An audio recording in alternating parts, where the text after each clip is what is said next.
Welcome to the Winning Podcast, where we help you win in life. Man, we got a special show today. Does the military have a discipline problem in 2025? I got my man, my partner, Ian Jensen, and my other partner, Bruno Nascimento. They're educators in Cardone Veterans Group and Winning Real Estate. Welcome to the show. Hey. Woo, woo, woo. Okay, so man. All right, so one thing that I've been seeing on TikTok and everything else is that I've been seeing a lot of nonsense going on, right? So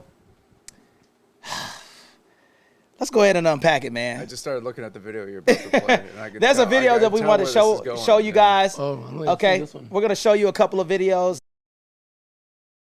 and then we're gonna unpack it. Okay, go ahead and cue the video.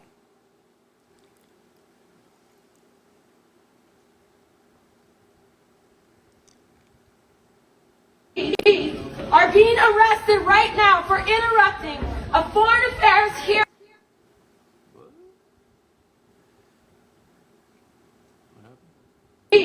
Are being arrested right now for interrupting a foreign affairs hearing. Now, see that video right there, and then what about the other one? Can you show the other one too? Okay, so that's two officers right there getting arrested in uniform, right? They're basically getting arrested. Brother, come on. Keep acting how you acting. Right. Tell me to shut the fuck up in Sergeant in front of Sergeant Major. Do it again. Because you need to sit Do it down again and act like you want to fight me and charge at me. Do it again. Sit over there. Hey. Now, the reason why we want to show you guys is Sorry, brother, come on. Keep acting how you acting. Right. Tell me to shut the fuck up in Sergeant in front of Sergeant Major. Do it again. Because you need to sit Do it down again and act like you want to fight me and charge at me. Do it again. Sit over there. Hey. now one thing that I want to give now the reason why I wanted to show you guys that video. Okay, the first video, you have two military officers that are actually in uniform. Okay, uniform. These are commissioned officers in uniform interrupting a conference, a political conference. Committee. Right, a committee meeting. I don't know if you guys understand what that means, but and how important that is. And then the second video, you have a young troop that is basically pulled out her camera and is videoing a staff non-commissioned officer and basically going back and forth, and they're having dialogue. Now, we're going to unpack that, and then also we're going to be talking about some changes with the big, beautiful bill and HR 1815 for veterans. So the first thing that we're going to talk about is, I mean, Bruno, I want to start with you first, man. What do you think about the officers interrupting a political video? Man, I feel like they probably skipped out on their social media training that they should be doing, right? Man, so I'll comment on the video and really just a lot of things I've been seeing recently related to that, especially with, with politics, man, and people not understanding their role as a service member, right? Like, and it was funny, man. I remember when I was active, whenever you'd have this thing and people would say, hey, your job is to defend democracy, not practice it. Yo, that's a bar. Can you say it again? Your job is to defend democracy and not practice it, right? And that would usually come up whenever you'd have like the back and forth, right? And that was my first NCO. That would tell me that, man, and that alone would it would set me up for success because it put me on a path of understanding the left and right lateral lanes of of what to do and what not to do. People get so emotionally caught up, man, they forget, right? Again, like what it is that we not we because I'm not active duty anymore, but the people that are serving, what it is that they're doing, right? Or what their role is in protecting that democracy. That's pretty good, man. I mean, That's a good sum up. yeah, right there. YouTube over. Okay, it's like, so what do you think? What the hell are we gonna talk about now? I know, for real. I should have came to him last. What do you think? I mean, it's in that same line, like, so like service members do have that weird position where yes, they're still a citizen, but they're also they give up their rights for a certain period of time, to a certain degree, to make sure that they are effective, agents of defense, right? So it is kind of strange for me to see it from my perspective, because I think that these people should be kind of basically like, shut up and stay in line. You know what I mean? Like, you are given access to privileged information usually, when it comes to your situation, like you're exposed to things at a different level, but it's at that same time, unless somebody's, like actively becoming in danger about, or, there's a wrong being done or something like that. If it's just like your opinion, it's something that is kind of, you almost should be keeping that in private and not using your uniform as a platform. And that's what I think the issue is, right? Is people not realizing or understanding, man, that it's like when you are in service, you are an extension of the commander in chief, right? And I think I'll bring it back to that, because I think that right now, right, is the period of time where, because of the current administration, you have a lot of people that feel very strongly about, whichever it may be, the left or the right, doesn't matter, right? It's people have strong opinions. And again, they forget your role, right? As, I mean, like, bro, think of it as a company. Look at Buddy over there, the CEO guy, right? Yeah. For that company that got caught up smooching on Susie Rottencrotch over there, right? So he was over there, he got caught smooching, and then he ended up getting let go. And it's one of those, and again, and that's not even the military. The reason why the guy was let go was because what he does on and off duty, right, if you were to kind of put it in military terms, is an extension and a representation of the organization that he was a part of. Yep. So the organization had to say, you know what, hey, it doesn't matter if you're at the top, you got to go, right? Because what you can do, right, is you can negatively affect shareholders, right? Because of your opinion, what you do, your conduct and everything else, it's a bad look for the company. So then you translate that into the military to say, hey, look, man, you as a service member, you are an extension of the entire chain of command, the entire Department of War, right? You are an extension of that. You like that, right? I like that. Department of War, huh? Yeah. And let me read this to you guys. So let me be clear. Service members do not have unrestricted free speech when in uniform or even off duty, especially on public platforms like social media. Permissible, shareable personal stories, achievements, experiences with OPSEC limits. Positive promotion on the military and one's branch. Using social media responsible. Prohibited activities. Disrespecting leadership. Hello. Let me keep reading. Article 89, Article 91, or Article 88. Contempt towards officials. Posting anything that violates operation security. Political activities in uniforms. DOD directives 1344.10 prohibits this. Promoting or engaging in extremist activities. DOD instruction 122506. Hate speech, harassment, or discrimination. Okay. Shared, classified, or sensitive materials. Wearing uniform on social media. Allowed. But official capacity or during authorized ceremonies and events. Posting photos in uniforms. Not allowed. Wearing uniform in inappropriate content. Political rants. OnlyFans. Endorsing products. Okay? So, guys, the reason why I'm saying this, guys, is this. Look, guess what? You do, hey, F around and find out. Okay? You don't get the liberty of doing whatever you want to when you don and clear that uniform. And guess what? Just because you have the uniform off, you still have a chain of command. Okay? And I think this crap is getting out of hand and nobody's really talking about it, but we're going to unpack it today, man, because right now I'm seeing a lot of stuff. If you don't, look, Democrat, Republican, I don't care. One of the main things is that you are supposed to support and defend against all enemies, foreign and domestic, right? And your chain of command starts at the president of the United States, okay? Whether you like him or not. Now, the question that I have next is, guys, I'm going to start with you, Ian. Why do you believe now you're starting to see more? Do you believe social media is a gift or a curse to people that are in the military? Because I'm starting to see a lot of wild stuff on social media. What do you think about? Why do you think that political climate is? Why do you think that climate is changing? I think that social media is a diamond, and the social media content that people digest, there's kind of a diamond in the rough analogy to be made there. Like, is there really, really great information that they could utilize to create a better environment for themselves and their environment and for themselves and their constituents?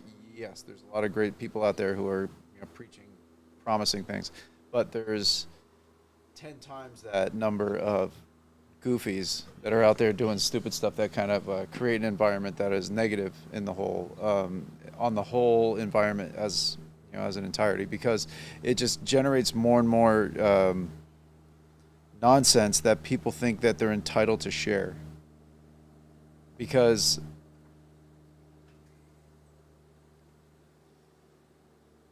I feel like when people get a social media following or they put a uniform on, it feels like they're like they have more entitlement to share their opinion.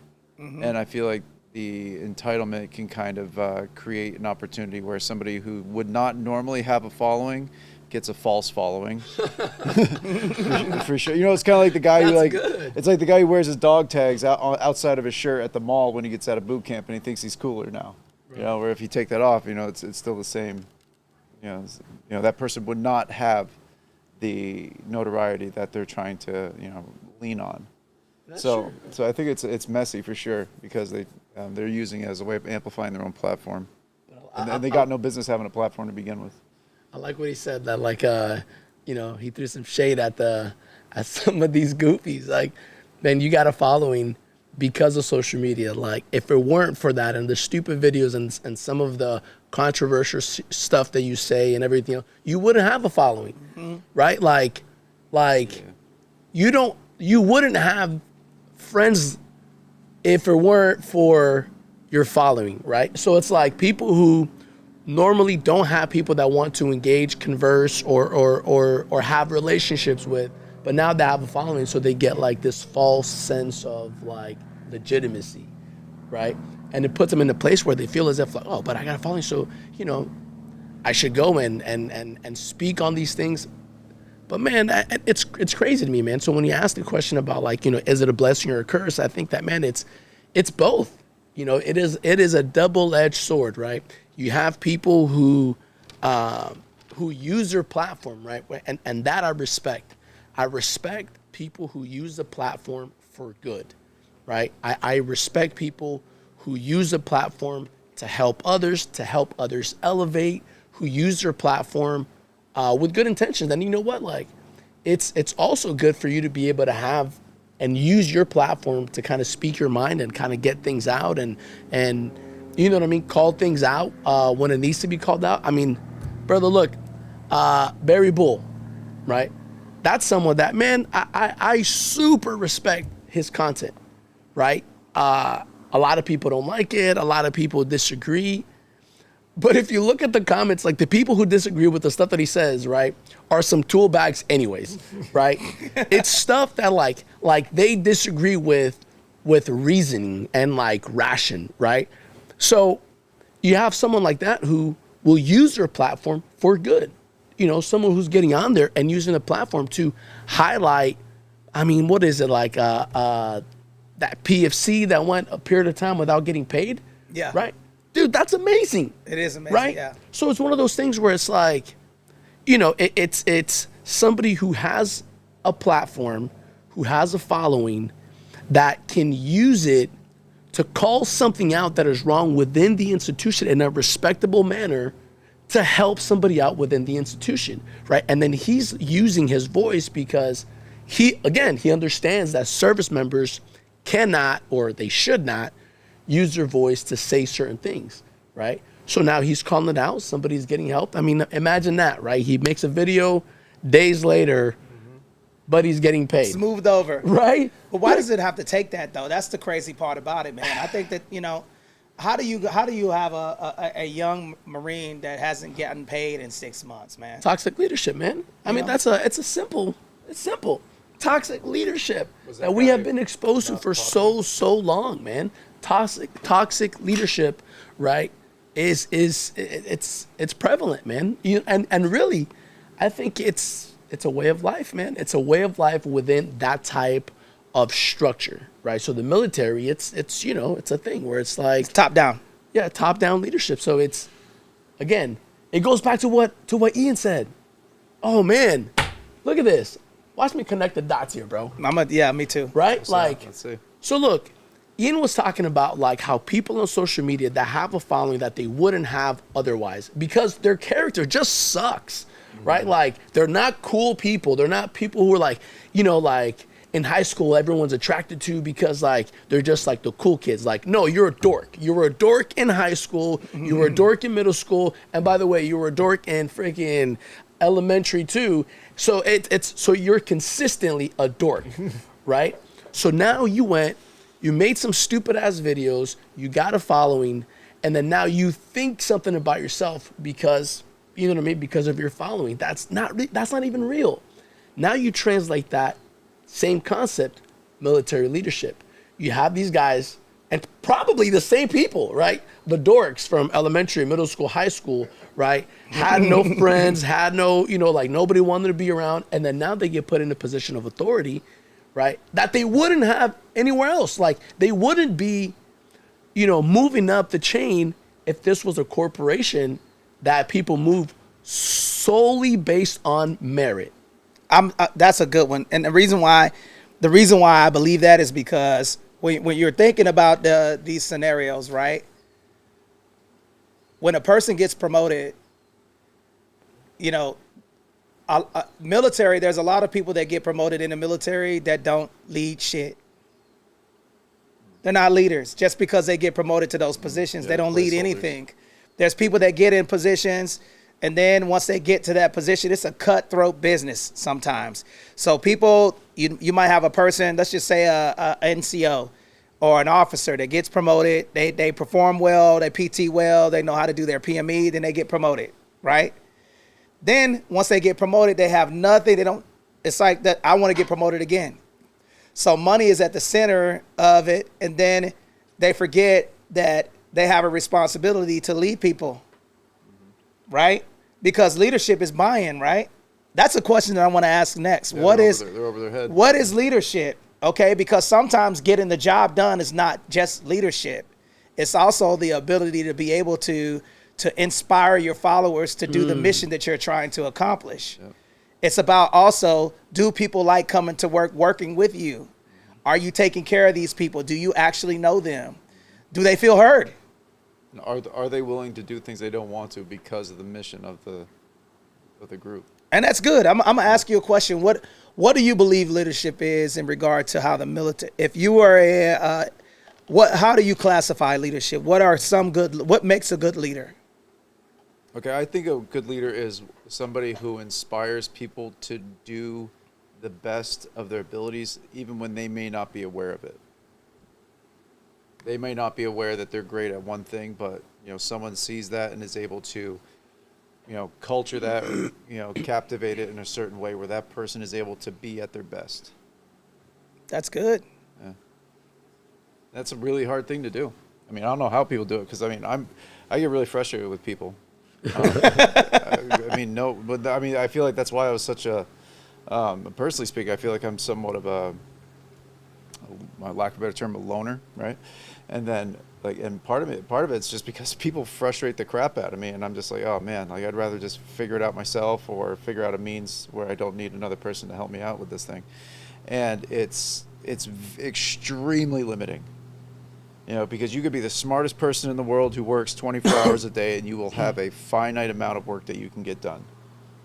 You will not be able to exceed a certain level of accomplishment, so you have to incorporate other people in there some way. And then usually if you're really going to try to do things great, and this is one of the things, Tony, I feel like is like one of your major talents, is being able to get people to do hard things out of their own decision. And that's a really hard thing to do. I mean, and I feel like that's a very relatable thing to, even if you think of just raw life or death stuff in the military, like go and do this thing where you might die. What is going to create a situation where somebody will do that. But here's one thing that I want to say. That I want to highlight something. You know what's super easy to do is not being a piece of shit, and people still do it. And you have a good one thing about you is that you have discernment, and that is a leadership trait that most people don't have within them because they always look at themselves before looking at other people. So that's a leadership trait, and that I believe that a lot of people don't possess, and it's a blessing, right? And I mean, what do you think, Bruno? What do you classify as what makes a good leader to you? I mean, for me, I think it's someone who's able to inspire, right? Who's able to inspire, who's able to kind of set the tone for other people to follow, and is constantly evaluating for multiple fronts, right? Like they are evaluating what needs to be done for the good of the mission itself, right? And that can be used for anything, whether it's business, whether it's military. Somebody who realizes, that multiple things have to be happening at once. So, and everyone's like, oh, because you got to take care of the people, and that's it. And if you take care of the people, the mission will get done and everything. And it's like, no, man, that's not true, right? In my eyes, I don't think that's true, right? I think that a good leader is somebody who does both, right? Is somebody who looks out for the people within the organization, the institution, but they keep mission accomplishment at the core of what needs to be done. So then now they can figure out, how can we accomplish this while taking care of my people to ensure that both checks can be put in those boxes, But that's my take on what I think makes somebody a good leader. And to your point, it is very easy not to be a piece of shit, but so many people fail at it miserably, right? But again, man, you know what? I think a lot of people, it goes back to the point that I was making earlier, right? I think people struggle because they're in positions that they wouldn't be otherwise if it were only based off of their merit, like their ability to be a good person, right? So again, like, you would technically move up in certain spaces by being a good person. But that's not what led to them moving up. It was the stuff that you said. It was I was able to do the bare minimum on these things, and then in the eyes of the military, because the military as a whole, right, they have to look at things, like they have to put metrics behind things to kind of keep it somewhat equal, right, and then promote fairly. So they figure out what it is that needs to be done. They move up.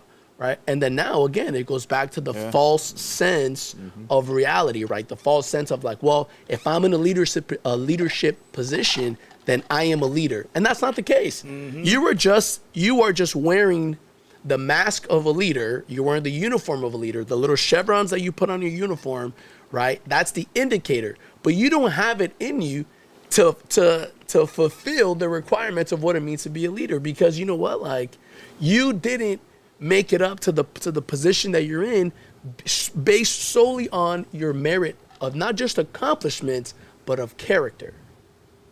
So that's why I think, people struggle, man, and it's easy not to be a piece of shit, but And listen, hey, we're going to keep it real on this podcast, man, because now we're going to be unpacking something that a lot of people are going to get upset about. But I think that there's a couple of branches of service that have a discipline problem, and I'm just going to call it out, man, because I'm starting to see it, more prevalent. And, like the video that we just played.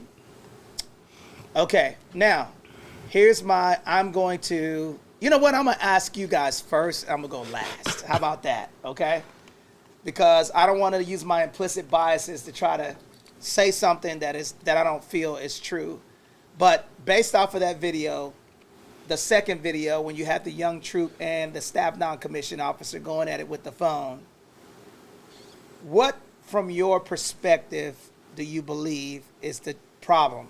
Why do you believe that happened for 1 million people to see? I'll run off I feel like that's definitely a two-sided problem. Like, the person that's being yelled at, the staff non-commissioned officer, probably did not conduct themselves appropriately for a period of time, where lost the trust and what's the word? Yeah, trust and confidence. Trust and confidence. Thank you. Trust and confidence of the troops, and then it got to the point where they wanted to disregard their their training, so to speak, of respect, where they felt to the point where they had no choice in order to be confrontational with that leadership. And then obviously on the other hand of it too, there is a little bit of entitlement and lack of tact from the what I'm going to assume is the junior service member here, where they are just going full civilian on this type of person, and when they shouldn't be. So it's definitely a messy situation, but obviously both situations led to that problem happening, right? So to wrap it all up, senior staff probably was not conducting themselves in accordance with their rank, and then junior staff has probably deserved a little bit of sass from their probably lack of behavior by clearly what they're showing, and then at the same time frustration with leadership of not accomplishing probably the needs that they required in their environment. That junior service member should get squashed. Yep. I mean, that junior service member should be squashed like a bug, right? And it goes back to what we opened this thing up with, right? It is a sense of entitlement. You know what I mean? It's a thing where there's a problem. There is a problem that they feel as if that, because there is a social media platform, that's going to be the thing that calls it out to fix a problem. They create the problem. The military, and people have mixed feelings about it, right? It is top-down leadership, as we've already established, but they do have systems and procedures in place to address things the proper way, the right channels. Now, does that mean that it's always going to get fixed? No, because again, we also have toxic leadership, but there's a right and a wrong way to do it, and that junior service member totally did it the wrong way. Yep. And I hope that the leadership is strong enough to truly squash that service member for it. I really hope they do. What do you think? I completely agree with you, Bruno. Listen, I'm gonna tell you right now, if that was me and I was a gunnery sergeant in the United States Marine Corps, I would field strip that service member. Okay, you would not be. I would make sure. I would do everything in my power to make sure that you are not in the beloved Corps anymore, because you I don't know what happened, but the way that if the leader was acting inappropriate, that doesn't give you the right to take out your camera and record everything. Mm-hmm. And then make a fool of yourself, because ultimately you're going to lose, okay? No matter what, okay? Because number one, even if they hold the staff non-commissioned officer accountable, that person's not going to get demoted. But guess what? You're E5 or below. Good luck to that rank, Jack, because ultimately they're going to do an Article 15 on you because of being unprofessional. And then that staff non-commissioned officer, unfortunately, will probably get in a counseling sheet. But the problem with that situation is that there's a fundamental difference between reacting and responding. And I'm going to say this to all of the young troops, okay? Nobody gives a shit about your feelings. You're in the United States military, okay? Mm-hmm. This is not, I don't feel a certain type of way. Instant obedience to orders. Now, most people don't like that, but if you don't like it, you shouldn't have signed up on the dotted line, because ultimately we're war fighters and we're supposed to have thick skin. Now, is that endorsing poor leadership? 100% no. You have poor leadership, you have to kill them with the pen, okay? Mm-hmm. Not your emotion.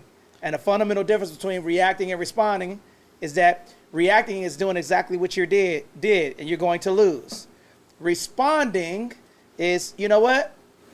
I'm going to record, but I'm not going to say anything, okay? Then I'm going to use this video as ammunition. Okay, and then I'm going to privately go through my chain of command to show how I was getting treated, and then from there, let the leadership decide. Because if staff non-commissioned officer against enlisted, or officer against junior enlisted, ultimately you're going to lose. And it's unfortunate that I say that, but there's a chain of command to do things, and you have to do everything in accordance with the UCMJ, because recording somebody because they're talking crazy to you, and you're talking crazy back and recording, you're gonna take the L, Jack. Why do you think they do that though? So like right now, right? Why do you think like that junior service member? Why do you think that they felt as if they can do that? To pick Because up of the lack of leadership and discipline within the organization. Because like, hey, they were saying Sergeant Major was right there. Sergeant Major, are you gonna do that in front of Sergeant Major? Well, obviously, Sergeant Major wasn't even shutting down the junior service member either. Listen, that is weak ass leadership. I don't care what you say. If you feel like you could say anything and do anything, it's kumbaya over there, man. It's snuggly. Hey, say what you want. Dance on TikTok. You know, we're friends. No, I'm not your friend. Okay. I'm your leader, okay? And if I'm in a leadership position, that requires for me to hold a standard, okay? And the problem is right now, United States Army, unfortunately, it looks like you guys have a discipline problem within your organization. And I'm telling you that in love. And people are afraid to say that, okay? All organizations have a discipline problem. But what I'm not seeing is Marines on TikTok doing goofy stuff like that consistently. Oh, okay, good. Consistently. I don't see that consistently. We got the Army talking about weight standards. We got the Army talking about, we got the Army on TikTok talking, arguing about they want to have a nice lined up beard. You got the Army talking crazy. You got the Army dancing in videos and doing all types of goofy stuff. Okay, I'm sorry, guys, but hey, if I go viral for this, I don't care. But I'm just calling it like I see it. It just seems like, that it's getting a little out of control, man. I seen a service member with all gold teeth and a beard dancing in uniform as a staff non-commissioned officer. Do you think that the enemy looks at that as being a disciplined branch of service?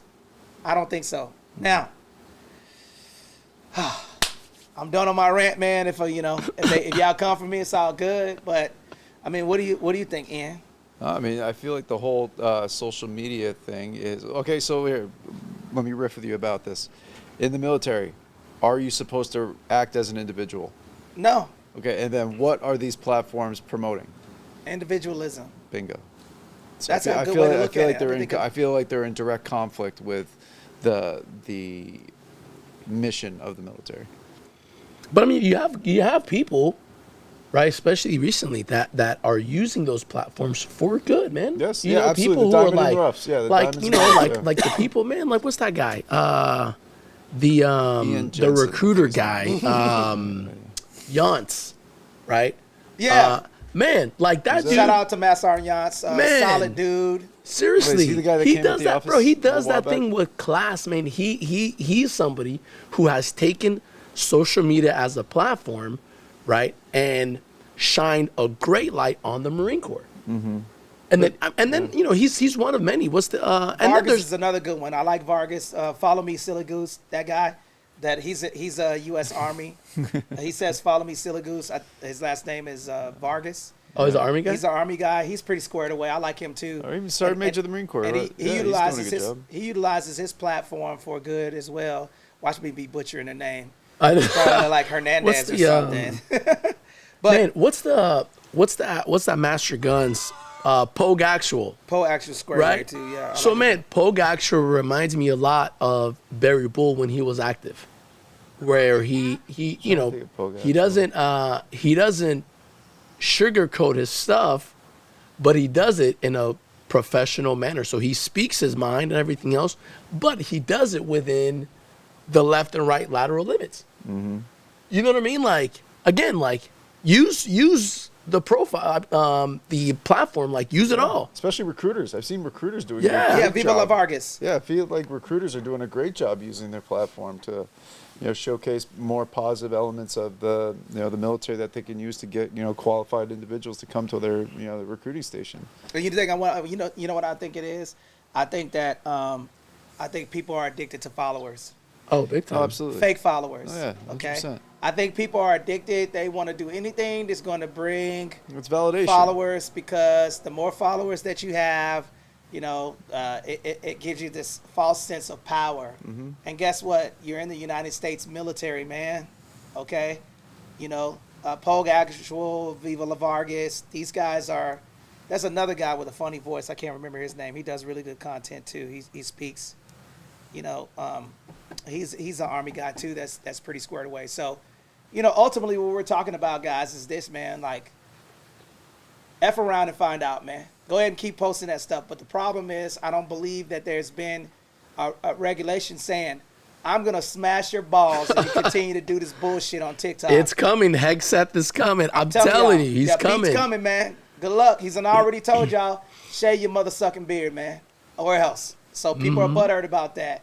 He said, hey, put your hair nice and neat or else, okay? I was watching another video with U.S. Navy. They put out a regulation where, you know, they can't have the baby hairs and stuff coming down. And I'm telling you, a lot of people are up in arms about that. But ultimately, it's getting back to the professionalism, man. Looking like being in shape, having a good professional appearance, and letting the enemy know that we ain't. What happened? Let me ask y'all a question, because I know y'all might be a little more, you know, y'all are old. I consider y'all OGs now, you know. You guys are a little older. You see the gray. Now, see, Ian dyes his beard. That's why he doesn't have any gray. His beard. No, I just keep the hairline a little higher on the side, so that way the blonde is hidden more. Here's what I'm going to ask you, bro. What happened to the mysteriousness of being a service member?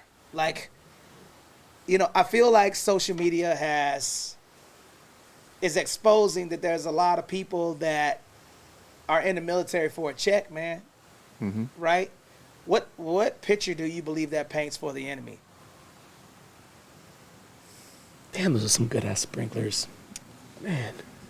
I know, right? What do you think? It's not positive. No, it's not. It's certainly not positive, and certainly not showing a community that's cohesive. And man, I don't know. They just seem soft. It does seem soft, I mean, and man. that was, and not to mention just soft, but just like that was one of the biggest like disappointments when I was going through it. Was just the lack of like commitment towards the goal. You know what I mean? Where all of a sudden things got a little crazy. Things got a little, people get tired. Even though like you want to look at it simple, like people just get tired, and then it's time for their shift on Firewatch, and then they got a bad attitude the whole damn time. And I don't know. It just seems like there's not a lot of like commitment towards doing something that's outside of your own self improvement or self benefit. What do you think? How do you think if Ian Jensen was Hegseth, and you saw that video, those two videos, The Secretary of Offense. What would Ian Jensen, the Secretary of Defense, or the Offense. What would you do? Oh boy. Increase back in the saddle training.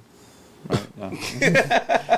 No, I mean there has to absolutely be regulations involved when it comes to the social media, because it's a new horizon. Without a doubt, it's a new horizon that's inherently complicating effectiveness and mission readiness, without a doubt. So when it comes, and then it would probably be backed up against what's the limits of free speech when it comes to being not only in uniform but as a member of the service, right? Certainly, like within uniform, I feel like there has to be, there should be changes.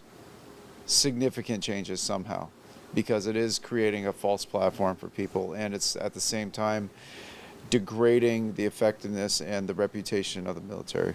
What would be my raw decree?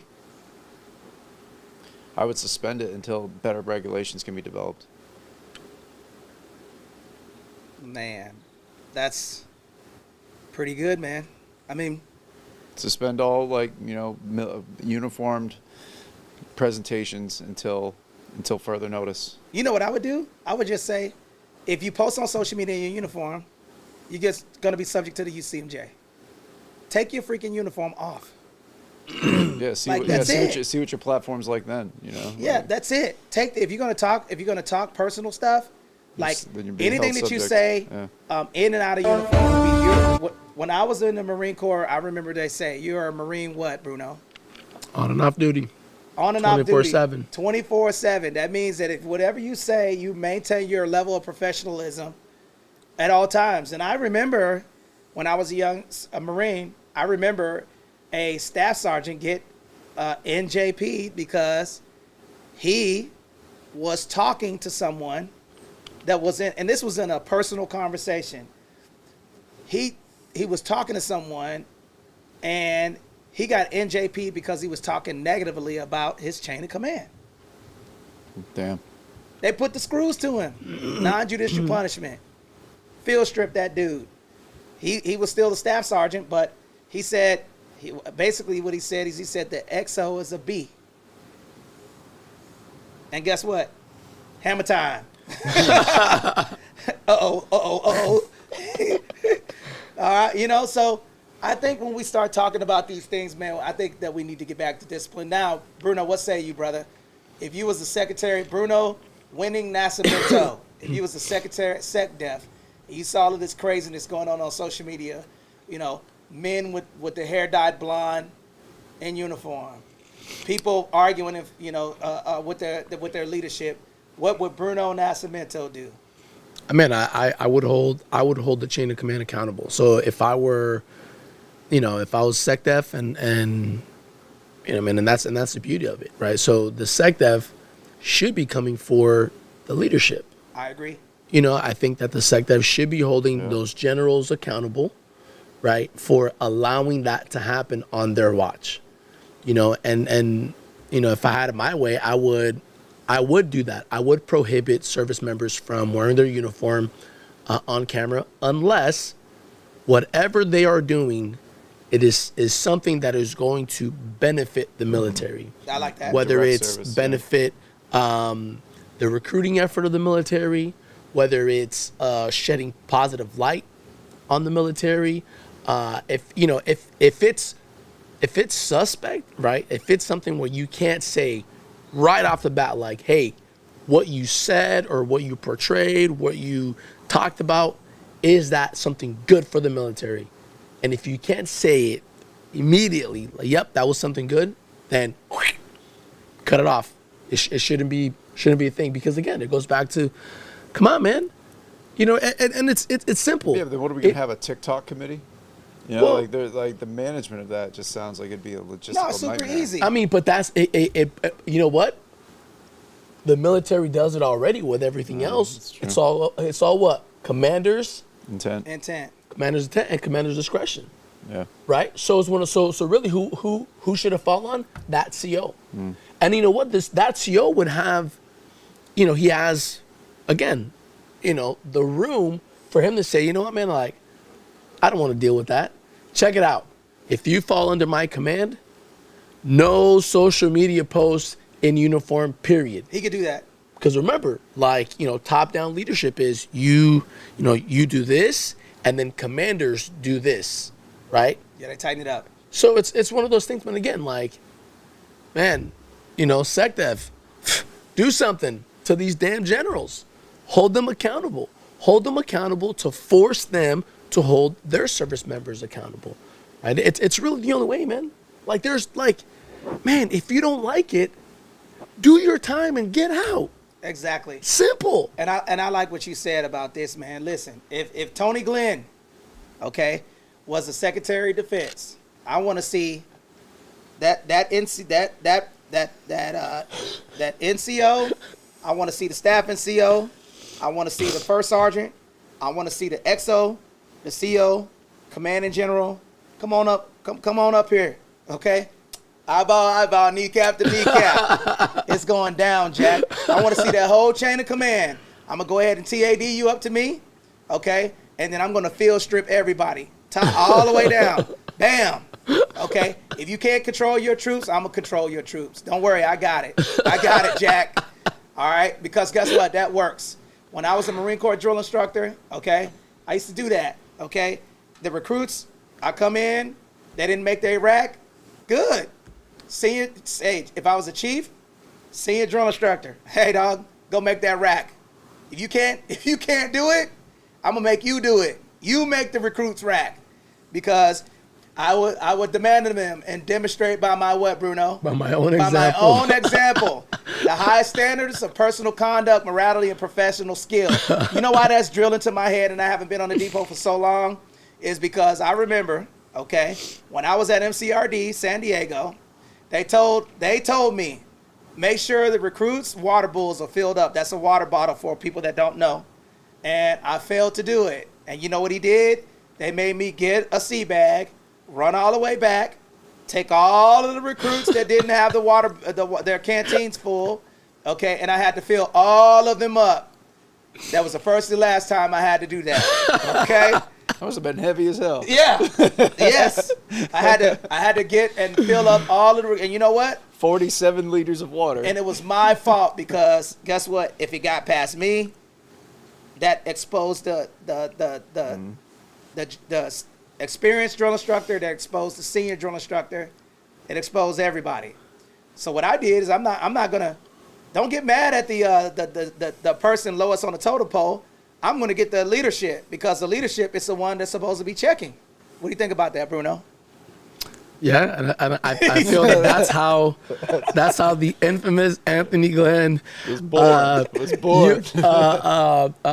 MCRD version was born, right? So everybody who's tapping in, right? So all of you guys over there, right, that know the MCRD San Diego version of Anthony Glenn, you heard it here first. That's how it was born. But man, I'm gonna tell you though, because see that way. Who did that to you though? Who was see, that? Who was that? What was his name or her name? Okay, so that's funny. That's funny as hell, man. You want me to tell you who did it? Grab a seat. If you're out there, okay, Chief Drill Instructor Staff Sergeant Bodish. You remember me? All right. I just want to let you know you created a monster. All right. That's because funny, man. I remember you blasted my senior drill instructor. Okay.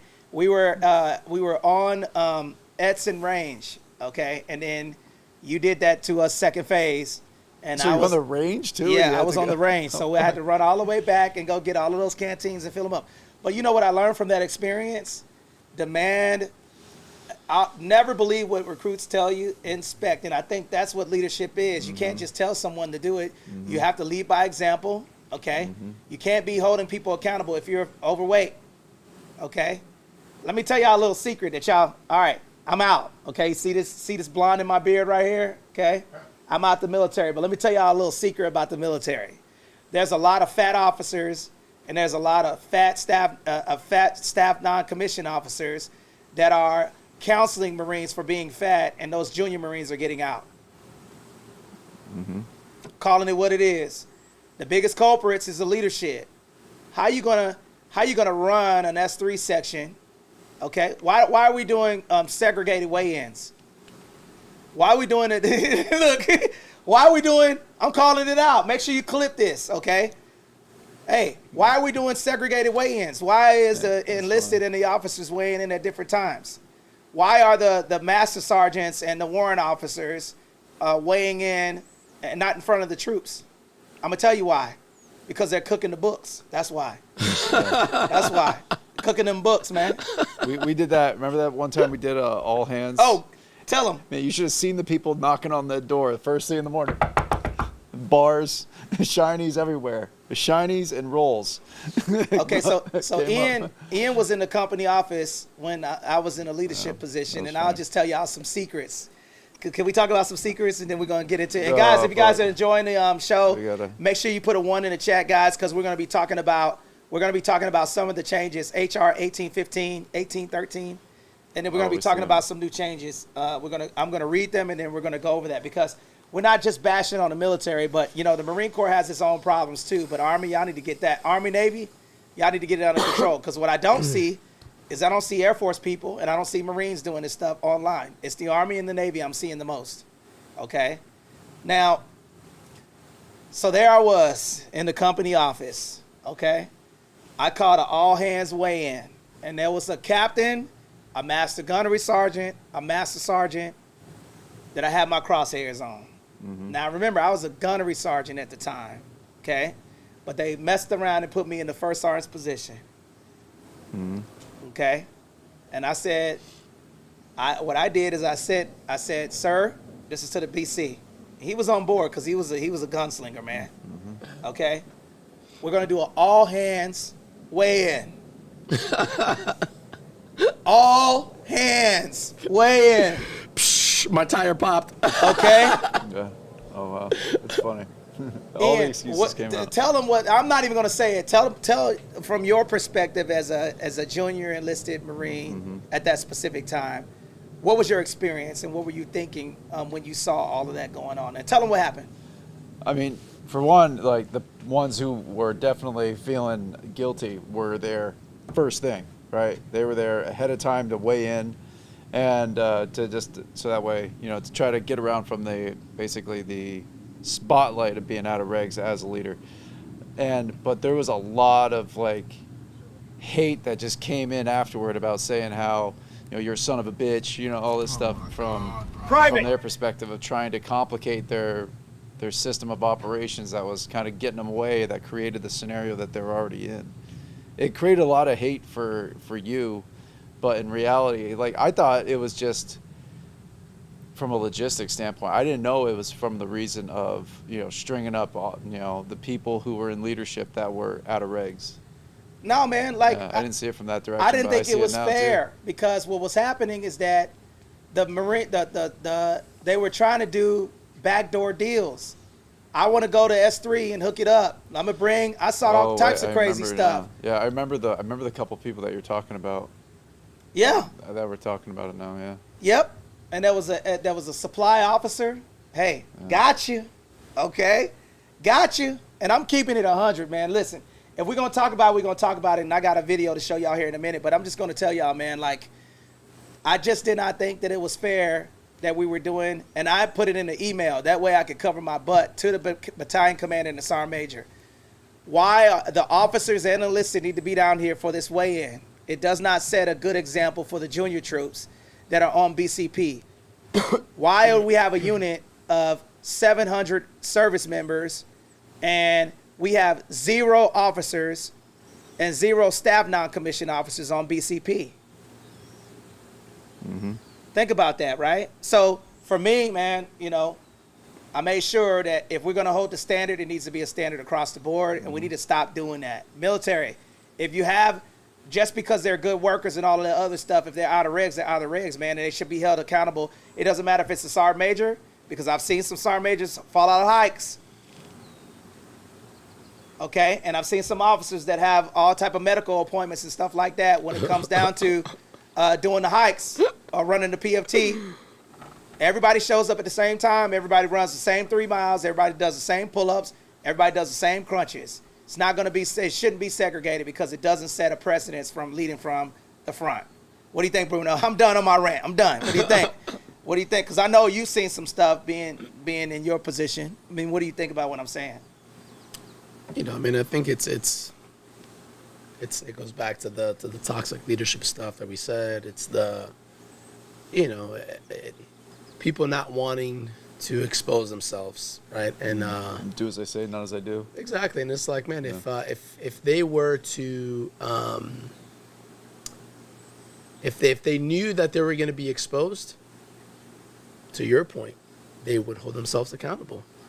Because they wouldn't have a choice but to try to save face, you know. Because again, I mean, they do everything under the sun to save face because that's all they really care about. It's the, you know, how's my fitness report, which is the you know, the written eval that they get, because that's what they need in order for them to be able to move up, to continue screwing over more people, right, on a greater scale. Womp womp. So.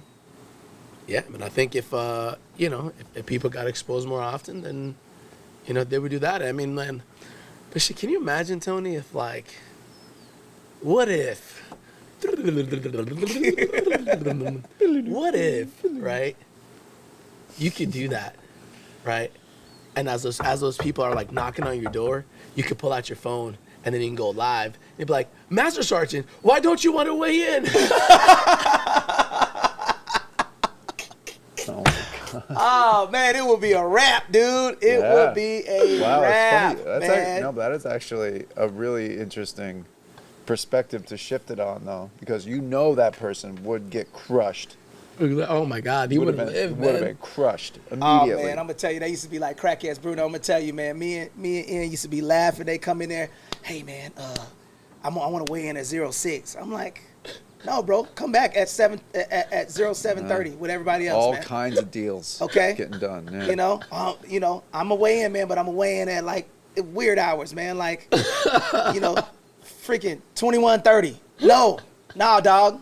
No, you're gonna be here at this time, and then I'm gonna send a list of everybody who didn't weigh in. Okay, and then I'm gonna have a female there. It was one line too. Yeah. So there it'd been like Lance Corporal, Captain. Yep. Like, hey, dog. Yeah, Cutting out, and I'm gonna tell you, the CO loved it, bro. He loved, the battalion commander loved it, man, because we was just holding the standard, man, and then we exposed a lot of people because, what happened. The reason why I did that, man, is because I had a young Marine that was sent from his MOS to the S3 for being overweight, and he was a good service member, and he said, hey, man, they keep coming down here telling me to cook the books, and I'm like, nah, dog. Anybody else come down there, you let me know. I start getting all these emails and stuff. I'm like, okay, good. I know what I need to do now. Oh no. Hold my beer. But now let's get into the rules, guys. I got a quick video that we want to show you. Ready to cue it? You got to cue it up? Oh, yeah. Okay. And then, guys, we're going to talk about the new changes, because not only are we talk about the changes. You see that? Yep. See that? Yep. Private, your hair is out of regulation. Get it cut immediately. That's an order. And Private, that's it, man. your hair is out of Now, regulation. Now, look, man, look. If you are, now, we already know that there are some service members. People are like, oh, you're picking on people that are out of regulations. No, what we're doing is that if you have medical issues that enable you, that are, that, because there are people that have situations, but man, when you get up and you put that uniform on, you're a food blister. You got one whole year to do the physical fitness test, man. Like, I think that the military also needs to do a better job at making sure they have good diets, because ultimately that's what it is. All right, so let's get into this. Okay, 2025 laws that have changed for veterans. Okay, we got a winning VA nugget. The first one, HR 1815. VA Home Loan Program Reform Act signed into law July 30th, 2025, allows VA to buy part of a veteran's delinquent mortgage to prevent foreclosure. Okay? Mm-hmm. Creates a 5-year program to let veterans repay the VA interest free later. Lets the veterans pay their own buyer's agents and home purchases, because it used to be restricted. Okay, Bruno, what do you think about this rule? Man, I think it's a blessing, right? It's the a way for us to try to help more veterans, right, in a way that actually matters. So I'm seeing it right now, man. I'm working with somebody that going through some hardship, and telling you, like, that bill going into effect came right in the nick of time for them, because it's ultimately what's going to help them be able to get in a position to where we can help sell the property and just get them out of a bad situation, right? I specifically like the one where it talks about them being able to now permanently allow the veteran to pay the commission of the agent, right? And before everyone trips out and says, oh, of course the agent would be happy that the veteran can pay for the agent's commission. No. You got to understand how it was a problem to begin with. Okay, so when with this NAR settlement and everything else that's kind of transpired and kind of fell through, it made it to where now the buyers are the ones that are primarily responsible for paying for the commission of their own representation. Now, they can still ask for the seller to contribute to that, but going into it, they have to be under contract with their agent and their representation. Makes sense. If you got an attorney, you're responsible for your own attorney, even if you're getting sued. Then you can go and you can countersue, and you can ask for the opposing party to pay for your attorney if they're at fault, right? Same concept. But then the issue that we were having was with the new rules, if the veteran wasn't able to pay for the agent because the guideline initially did not allow veterans to be able to pay for that. So then the issue that it would pose is, well, how can it be paid if the regulation is changing for everybody to say that all buyers are responsible for their own representation? So then, what are veterans left unrepresented or not being able to buy homes? Right, because I mean, if they can't pay for the representation, then they would have to essentially go into the deal without being represented, right? So everyone realized that it was a problem, and then they came out. So the VA put something out that it was a patch. It was for them to say, okay, well, hey, we realize that this can create a problem for veterans, so we are going to offer a solution. But the was the caveat. It's that it was temporary, so it wasn't something permanent. So then it put veterans in limbo, where it's like, okay, great, veterans can now compete with everybody else. They can get equal representation. But how long for, right? When was that going to expire? So with this being signed, it changed it to where now it's the VA guidelines as permanently changed. So I think it's good. I think it's good. I think it's a good step for veterans. And I think that it's the, something that we can see to show evolution. And man, and funny enough, I remember when we were sitting at this table having the conversations about this way back then, talking about like, oh, what's that going to do to the veterans and everything else. So, come full circle, and now we're giving an update and talking about how, just how I said it back then. And I say, look, Roll the footage. For real. Yeah, he did. Right? And I said it then. I'm like, look, people are not going to leave veterans out to dry. It's not going to happen. The laws, the guidelines, and everything else will change. It will take time, but it will change. And I'm glad and happy to see that it actually did. And then Ian, this is one thing. Did you want something to say to that? Because I'm gonna ask you about the grant and per diem plan. I want you to cover that. Okay, yeah. So to just finish up my thoughts on the commission piece of it, from a strategy perspective, for those who still may be a little confused about this, so what it does is it opens up the ability for the buyer to pay for the commission if they have to, right? So say in no other circumstance they can't get representation if they the previous law stated that they could not pay for their own representation. It had to come from the seller. Now that the rules changed, where it had to come from the buyer, but is negotiated into the deal, that's a new element. But what's people may be missing is the fact that if there's a circumstance in a highly competitive market where the buyer that you're competing against is willing to pay for their own compensation, you would not be able to, and it would inherently put you in a lesser position from a negotiation standpoint. So this opens up the ability for that person to be able to pay for it if it is an environment where they want to contribute it to be able to be competitive in a market that is relative to their particular situation. So it creates more opportunity for the veteran, or it subtracts a restriction from the veteran to be able to compete in a competitive market against traditional buyers. But to jump it into the what was it? You said the grant the and per diem. GPD. Yep. Yeah, was it GDP or GPD? GPD. GPD. So grant per diem. Yeah, grant per diem. Okay, so the grant per diem is another little change into it. This is not to be conflicted with HUD-VASH, which is another program that we talk about all the time. The grant per diem is a way to get people off the streets that are homeless veterans, right? So this is not like a permanent long-term solution like HUD-VASH is, right? That's like, hey, I need housing. Okay, here's your stipend to get a housing and get a contract. Whereas the GPD, what it does is it gives them assistance, or it increases the budget allowance for these people to get funding to get them off the street, so it helps them to get back on the feet, get their medication, get food, get shelter, get clothing, get job placement assistance. It adds to the funding for that particular program to help out the homeless and stressed out veterans, right? And that was on HR 1815. And see, now this is one of the biggest misconceptions that I want to talk about, man. Look, the current administration, and this is not about politics, but this is specifically about all of the people that are thinking that the veterans are going to be left out. Okay, it is not even the end of the year, and then we have new programs like this that's coming to help veterans. And don't believe what you see on social media, guys. Y'all got to start reading, man, because this stuff is out here, and this program, this just passed, right? Not even a year in office, right?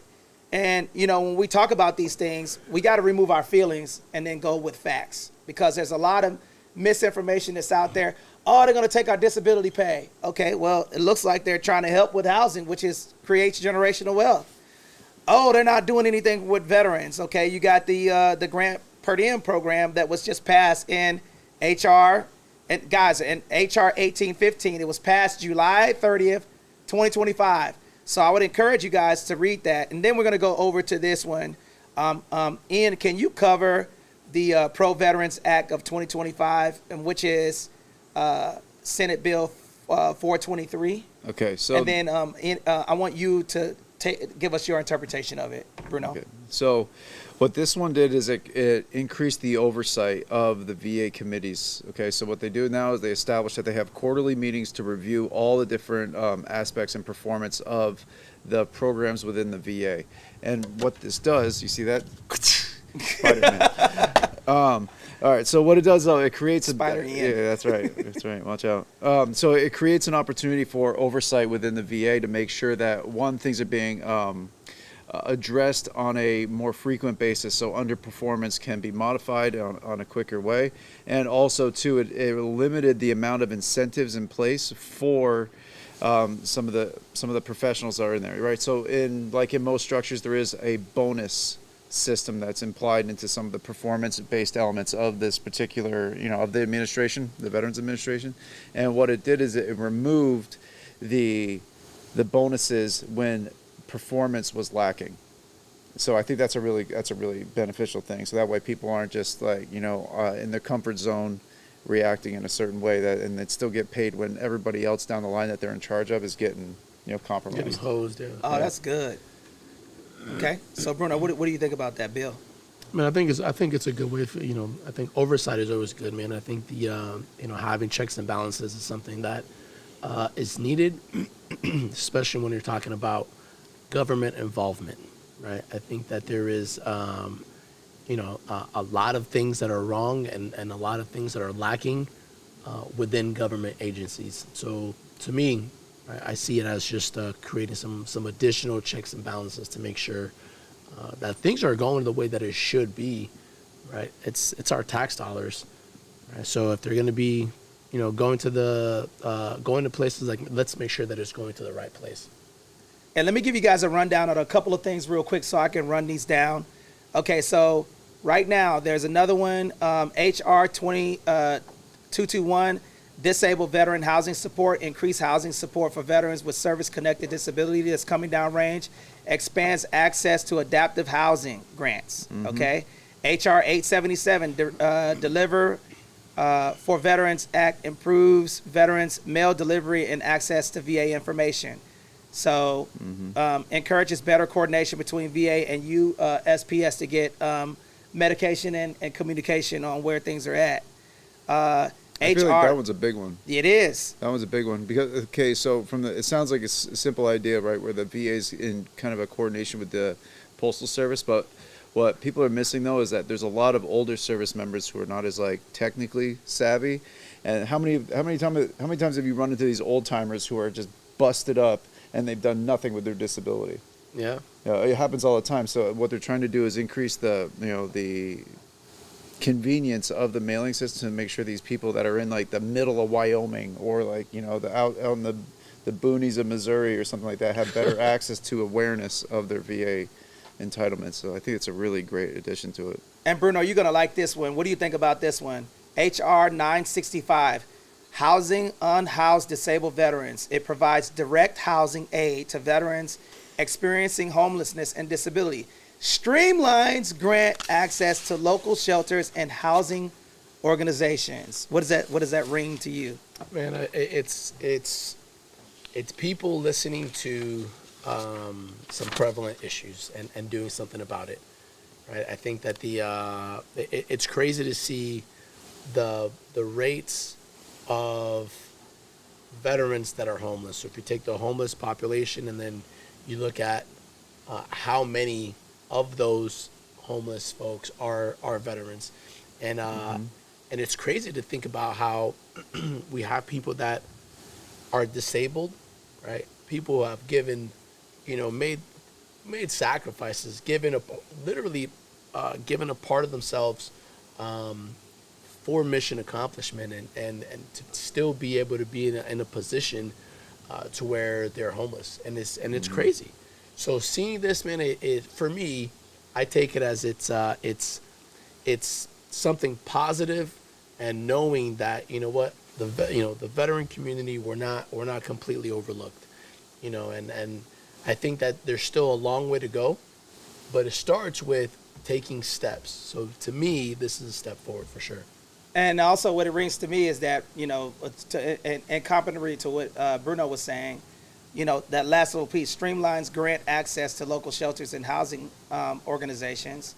This is a really good opportunity for veterans to invest in some real estate and support that cause, right? Mm-hmm. So when we're talking about these things, these are all things, and I'm going to read a couple of more of them, and I will touch on for active duty veterans and populations. And then HR 983, Montgomery GI Bill Selective Reserves Tuition Fairness Acts, aligns with tuition payments for Guard Reserve members with post 9/11 GI Bill standards. So ultimately, we're there's a lot of new stuff that's coming out, that's coming down range. Okay, and the things that has not passed yet, it's passed the House, but right now, there's one more step that needs to be done. Okay, so there's majority of these are passed, right? But a lot of them just need Congress to go ahead and say thumbs up. Okay, so I think in closing, what I want to wrap up with is two fundamental things that we talked about today here on the panel. Number one is tighten up the military stuff, guys, because you're representing something bigger than yourself. And junior leaders, if you have a challenge with your leadership, go through the proper chain of command and thoroughly document everything so you don't put yourself in the crosshairs of getting an Article 15 because you don't have any impulse control, okay? And then the second thing that I would say is senior leaders, man. If those young service members are having a problem getting corrected, okay, you can't be cursing them. This is a new generation, man. I remember getting punched in the stomach when I was a young Marine, okay? And guess what? That was probably what I needed. Now, is it right? Absolutely not.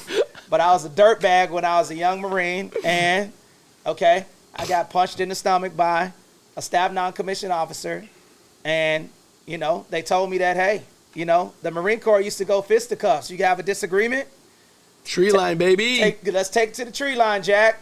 And you know what? After the tree line, it's hugging it out. But now people want to, I'm pressing charges and all types of other stuff, man. Are we war fighters or are we not? Which one of y'all want to be? I'm asking. Are we war fighters or not, man? Okay. Why you signing on the dotted line if you're not willing to go? And I think where it comes from, this culture comes from years of not going to combat. I think that's what it is. But Bruno, my brother, closing remarks, what we talked about today, all of the HR stuff. What are the closing remarks and what's the best way to reach you?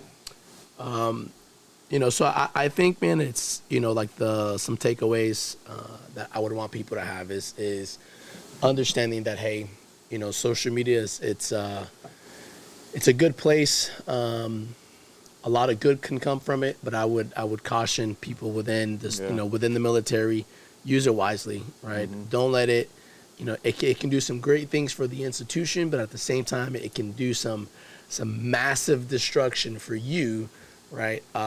Because you can ultimately be put in a really bad spot. So, one, the discipline, there is no wavering, right? It's the military, it's known for discipline, right? Way back when, it used to be a thing where if you were going to jail, you were given the option, right? Because again, the goal is always to rehabilitate somebody, right? That's one of the purposes of people going, getting locked up, going to jail, is that happens with the goal of that individual being able to rehabilitate. So then an option that they would give back then was, hey, you're going to get locked up to rehabilitate, or we can send you to the military, right? So serving the military used to be one of the options, because that's what the military is known for, is to helping individuals think about things that are greater than themselves. A criminal does things and they get convicted and they get sent away because they act selfishly, right? They do things for their own benefit and nobody else's. So I think that if you take that same mentality to say, okay, well, what are ways that we can help boost the institution, right? Social media is there. It's a tool, right? Use it for good. If you have those followings that you probably wouldn't have otherwise, because your character is a little suspect, you may be a little bit weird, you may kind of fall a little bit outside of, ability to connect with people. And if you're blessed to have a following on social media, man, use it. Use that for something positive, right? Elevate others. That's good. Use it for something that you can kind of, bring the masses, man. Like, it's help others win in general, man. Yeah. Use that for greater good. Service members, man, again, you are here to defend democracy and not practice it. The bills and everything else, I think those are some good things. Those are some positive steps forward to show that, the veteran community, we're not forgotten about, right? And we all know that there is a lot that still needs to be done. There is a lot that needs to get fixed, but it starts somewhere, guys. So this is a positive step forward, and I'm just just blessed to be able to be here and kind of soak it up and watch it during my lifetime, see some positive be done for veterans. Because at the end of the day, like that's my business model, right? It's why I do what I do. It's to help veterans. It's to help elevate veterans and to do more for veterans, right? So anything real estate related, anything property management related, if you're looking at getting your, selling your property or renting your property, and you need to know which way to go. Is one more beneficial than the other? If you want to talk some strategies, I can be reached at Instagram at Making Homeowners. You can find me at PacificHomefront.com, and I am literally just one direct message away, man. Fantastic, man. Yeah. And then I want to say congratulations for Bruno for two things. For number one, us looking like WinWA. We got the shirts on. That's our new nickname, WinWA instead of NWA. But I want to say congratulations to my brother for two things. Number one, passing the broker's exam, okay? And I want to give a special shout out to him also for Pacific Homefront. I seen him build that from the ground up. There was a lot of challenges and hurdles, but we figured it out. And then also, man, Ian, I want to say congratulations on having a new baby, getting your multifamily up and running, and just getting out here and kicking ass for veterans, man. What is the closing remarks that you want to add? So about the social media, there's a phrase I heard about money that I think applies to this. Like it's an incredible servant but a terrible master. So to be very aware of how you're negotiating that environment to make sure that it's being a positive influence, because it is a lot harder to be a positive influence, right? Because humans love negativity. It's just the way we are. You know what I mean? You're trained to focus on the lion and not the blueberry bush, right? Shout out to Elon for giving me that little phrase. But so, I mean, if you can utilize that tool to grow your business, to share good thoughts, to help people out, then by all means, like, use it and abuse it in that case, you know what I mean? But if you can see that you are actively subtracting from the health and well-being of the people around you, do it on your own. You don't need a megaphone for it. And as far as when it comes to all these new rules that came down the line here, for new laws that are coming into place for the vets and active duty people, this is amazing. It kind of hits a lot of blind spots that have been currently overlooked for a lot of people. So I'm really excited to see how they evolve, and hopefully that they go through the House and have a lot of success, or excuse me, the Senate, right? They went through the House, so hopefully they go through the Senate and get signed, right? So, yeah, Tony, closing. And then, here's what I want to say, man. Hey, Army, man, y'all giving us ammunition, man. Knock it off. God, dog, man. Why do y'all think that people love Marines, man? Because we don't be doing the goofy stuff, man. Navy, man, come on. Somebody's going to drop something in the comments. Get There's it going to be a link to a crazy together. Marine video. I know it. Get it together. Get it together. Navy, Army, man, Air Force, Marine Corps, we don't have these problems, man. Now, you might find a video, right? But, find 1 or 2 videos. We got you, okay? I just want to address that before y'all start. But Army, man, y'all change your uniform to look like our uniform, okay? Y'all change y'all physical fitness test. Now you got all types of crazy stuff going on. Knock it off, okay? Let's get back to business. But for those of you guys that are outside the United States, F around and find out, man. We tease our brothers. We supposed to bring our little brothers and sisters in, corral them, right? But then also we got to elbow them in the stomach, man, to get it together to say, hey, man, knock it off, okay? You represent something bigger than you, okay? Servant leadership. I think, we need to take a play out of the playbook.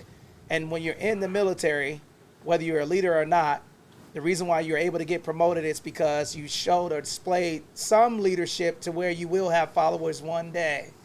So get out your feelings when you get corrected, okay? Mm-hmm.